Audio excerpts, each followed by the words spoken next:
Uma das capitais mais deslumbrantes da Europa exibe dezenas de catedrais góticas e igrejas barrocas suntuosas.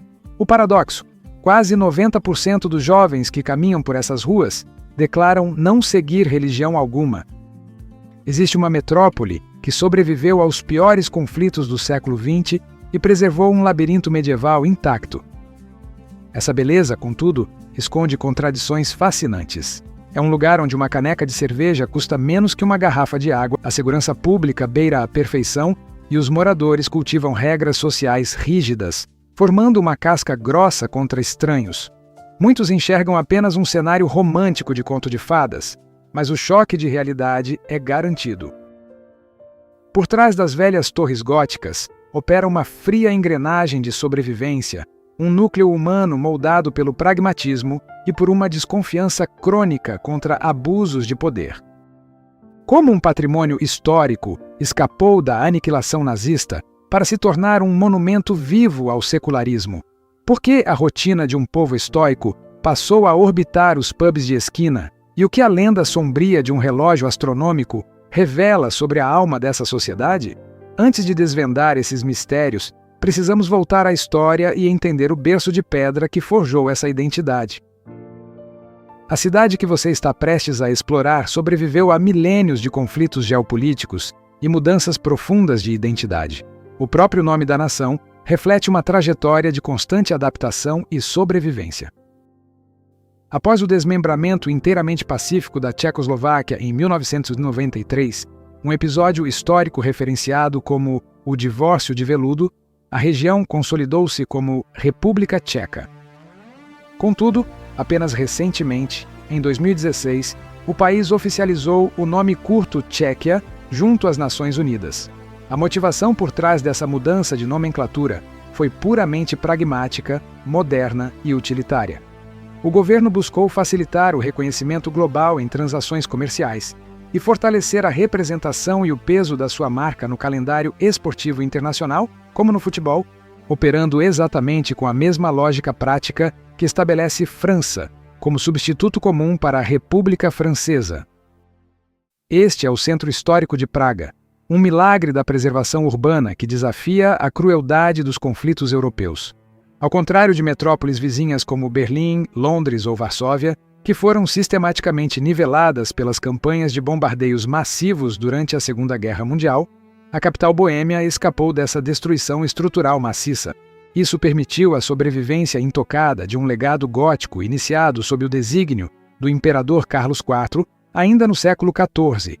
Foi sob a liderança deste imperador que o gênio arquitetônico de Pedro Parler, aos 23 anos, revolucionou o estilo gótico na Europa. Parler não apenas orquestrou a construção da formidável Ponte Carlos em arenito, mas inovou a engenharia ao criar a abóbada de rede no coro da Catedral de São Vito, um desenho que permitia uma sensação ininterrupta de movimento e verticalidade transcendente. Porém, a ausência de prédios desmoronados não significou a ausência do horror e do totalitarismo. Em 1939, a ocupação nazista transformou a sociedade da noite para o dia, submetendo os tchecos a um governo de fachada.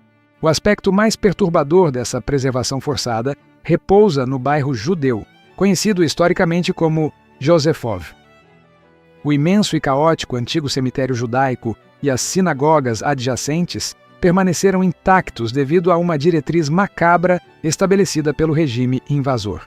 O comando do Terceiro Reich poupou o bairro com o objetivo perverso e sistemático de transformá-lo em um museu de uma raça extinta, um espaço planejado friamente para exibir artefatos e pertences judaicos logo após a conclusão do genocídio do Holocausto.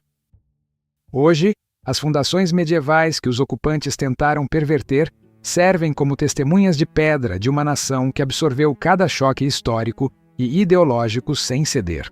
Mas se as catedrais góticas e os memoriais compõem a rígida casca externa desta cidade, como funciona o seu núcleo humano cotidiano? Como vive uma população moldada pela constante desconfiança diante de autoridades abusivas? E por que a rotina social do país mais ateu da Europa passou a orbitar unicamente em torno de uma cerveja que custa menos que a água mineral? Se essa viagem pelas bizarrices de Praga já quebrou suas expectativas, deixe o seu like agora. Isso fortalece o canal e garante que histórias profundas como essa cheguem até você. Inscreva-se para não perder nosso próximo dossiê e vamos voltar aos segredos do relógio astronômico. Este é o relógio astronômico de Praga, universalmente conhecido como horloge. Encravado na fachada sul da antiga prefeitura, ele desafia o tempo, operando de forma ininterrupta desde o ano de 1410. Ele funciona como um computador astronômico medieval de assombrosa precisão. O mostrador principal exibe múltiplas concepções de tempo simultâneas: a hora centro-europeia, o antigo tempo tcheco e o arcaico tempo babilônico. Isso torna o horloge o único relógio do planeta capaz de medir as horas babilônicas com precisão. A cada hora exata, a figura esquelética da morte ganha vida mecânica, toca um sino e vira uma ampulheta, alertando a multidão sobre a transitoriedade do tempo a ano. A engenhosidade dessa máquina carrega uma lenda sombria. A narrativa popular afirma que as autoridades da cidade temiam perder o monopólio turístico.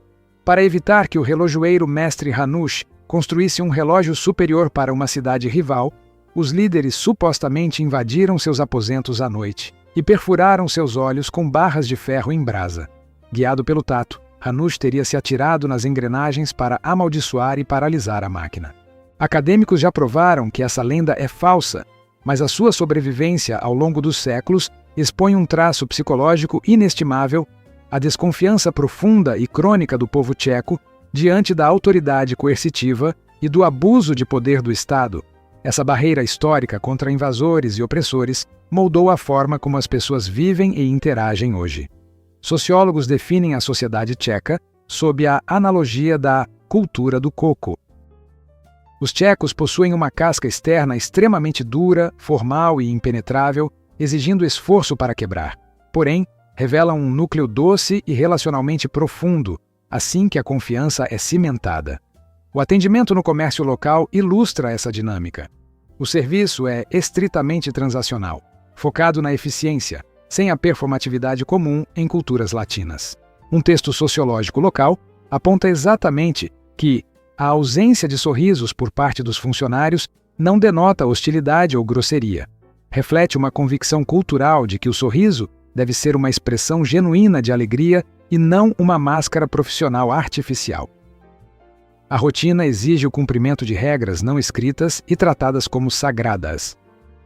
O silêncio nos bondes elétricos é um pacto de respeito ao espaço coletivo. A velha pergunta, "Como você está?" Jaximas, é levada ao pé da letra.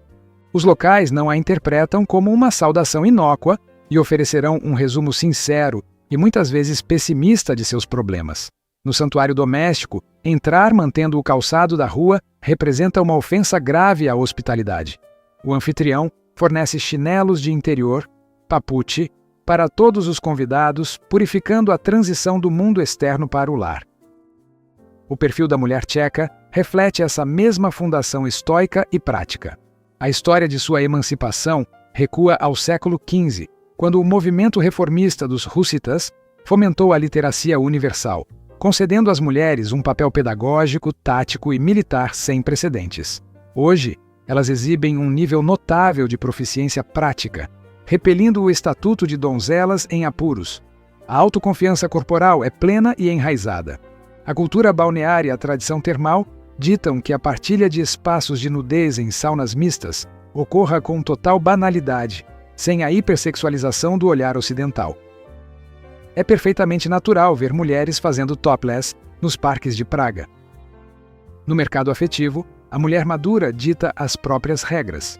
A sociedade repele construções que estigmatizam relacionamentos com diferença de idade. Mulheres na casa dos 40 ou 50 anos frequentemente namoram homens 1 ou 2 décadas mais jovens, sem enfrentar jargões depreciativos ou moralismo. O idioma sequer possui um equivalente pejorativo. O parceiro jovem recebe o termo afetuoso zajíček, que significa coelhinhos, demonstrando a aceitação natural das escolhas femininas. Toda essa autonomia civil encontra respaldo na segurança pública. A República Tcheca figura como o 7º país mais seguro do mundo. As mulheres caminham pelas ruas escuras ou utilizam o sistema de transporte a 1 hora da manhã sem recorrer à ansiedade. O assédio de rua agressivo catcalling, constitui uma exceção rara, quase banida da rotina, devido ao respeito intransigente pelo indivíduo. Os incidentes criminais na cidade limitam-se quase exclusivamente à ação de carteiristas organizados nas áreas de alta densidade turística ou ao ruído causado por grupos de britânicos em despedidas de solteiro. O verdadeiro epicentro dessa paz social e da identidade nacional, no entanto, repousa nas tradicionais hóspodas, os pubs clássicos. A cerveja na Tchequia transcende o status de produto agrícola. Ela atua como o principal tecido conector terapêutico da população. O país lidera o ranking mundial de consumo per capita por 29 anos consecutivos, atingindo a assombrosa marca de 184 litros anuais por cidadão em 2021. Em muitos restaurantes e praças de alimentação, uma caneca de meio litro do pão líquido dourado custa literalmente menos que uma garrafa comum de água mineral. Essa anomalia de preços forçou o Estado a intervir. O ministro da Saúde precisou lançar um apelo legislativo exigindo que os bares oferecessem obrigatoriamente, no mínimo, uma opção de bebida não alcoólica por um preço inferior ao da cerveja mais barata. Contudo, esse consumo em larga escala não se traduz em excessos nocivos desenfreados. A cultura etílica funciona em uma engrenagem de redução de ansiedade. Durante as impiedosas épocas de exames acadêmicos, é normalizado que estudantes desfrutem da bebida nos campi para gerenciar a tensão. As famílias adotam uma filosofia controlada, oferecendo goles às crianças precocemente. Essa tática desmistifica o álcool como fruta proibida, promovendo o desenvolvimento saudável das relações com a bebida na vida adulta. Mas como uma sociedade que substituiu os ritos sagrados pelas conversas nos pubs organiza sua bússola moral? O que acontece com as impressionantes igrejas góticas quando a população da nação adota o pragmatismo e rejeita quase totalmente a existência de Deus? Caminhar pelas vielas de Praga, cercado por dezenas de imponentes catedrais góticas e igrejas barrocas luxuosas, leva à conclusão lógica de que esta é uma nação devota. A realidade estatística, contudo, configura um dos contrastes mais surpreendentes do continente. Cerca de 72% dos adultos na República Tcheca assumem a ausência de filiação religiosa. O distanciamento dogmático é avassalador quando analisado em recortes geracionais. Entre os jovens tchecos na faixa etária de 16 a 29 anos, um índice impressionante de 91% declara não seguir nenhuma religião.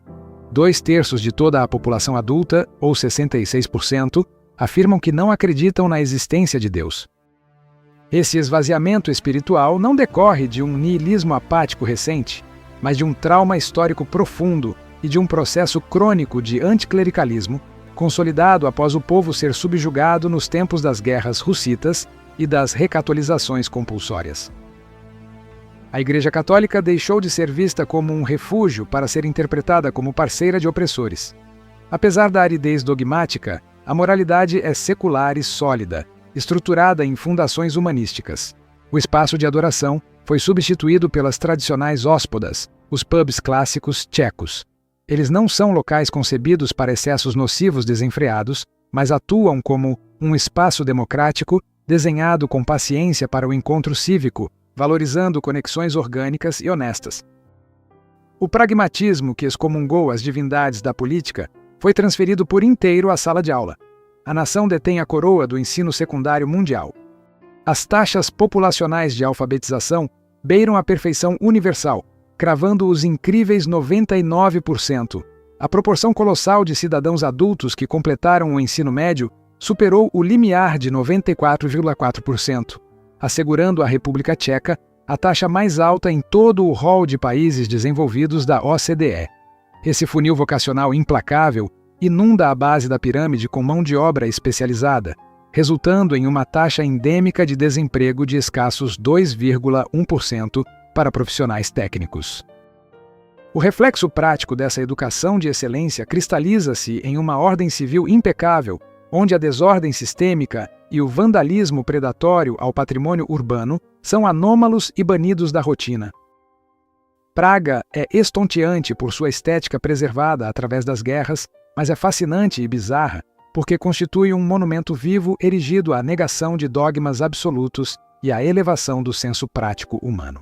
A cidade provou com fatos que o ápice equilibrado da convivência civil é atingível sem a necessidade de obediência cega a instituições religiosas ou grandes potências invasoras. A ordem perfeita e a paz social foram alcançadas através da resiliência das competências técnicas, de um desapego lúcido do sagrado artificial e de inumeráveis litros de cerveja barata compartilhada em conversas leais na penumbra dos pubs medievais. Praga expôs suas contradições, mas esse é apenas um fragmento do nosso mundo. Se você tem uma mente inquieta e gosta de investigar a fundo os maiores quebra-cabeças da nossa história, inscreva-se no canal. Nós transformamos curiosidade em narrativas profundas. Deixe seu like para apoiar a nossa pesquisa e desça até os comentários. Qual o próximo grande mistério ou cidade bizarra que precisamos decifrar por aqui?